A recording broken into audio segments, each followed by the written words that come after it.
അച്ഛൻ ഞങ്ങളുടെ ചെറുപ്പത്തിലെ ഞങ്ങളെ ഉപേക്ഷിച്ചു പോയതാ. കച്ചവടം കഴിഞ്ഞല്ലോ, ഇത് കയ്യിൽ വെച്ചോ.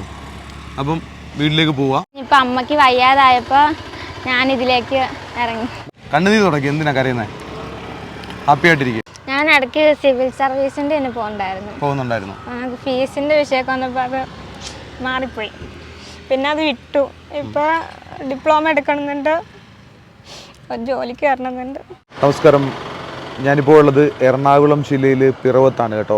ഞാൻ ഒരു മോളെ നിങ്ങൾക്കായിട്ട് പരിചയപ്പെടുത്തുകയാണ്. ജീവിത പ്രയാസങ്ങൾ കാരണം ലോട്ടറി വിൽക്കാനായിട്ട് ഇറങ്ങിയിട്ടുള്ള ഈ മോളെയാണ് ഞാൻ നിങ്ങൾക്കായിട്ട് പരിചയപ്പെടുത്തുന്നത്. മോളുടെ പേരെന്താണ്? എൻ്റെ പേര് നന്ദന. നന്ദന ഇപ്പം എത്ര നാളായിട്ട് ഈ ലോട്ടറി വിൽക്കുന്നുണ്ട്? ഇപ്പോൾ 2 വർഷമായിട്ടുണ്ട്. ലോട്ടറി വിൽക്കാനായിട്ട് മോൾ ഇറങ്ങുന്നത് എങ്ങനെയാണ്? ആദ്യം അനിയനായിരുന്നു ഇത് ചെയ്തുകൊണ്ട്, ഞാൻ +2 കഴിഞ്ഞപ്പോഴത്തേനും ഇതിലേക്ക് ഇറങ്ങിയതാണ്. അവന് പഠിക്കാൻ വേണ്ടിയിട്ടൊക്കെ. അത് കഴിഞ്ഞപ്പോഴത്തേനും അവൻ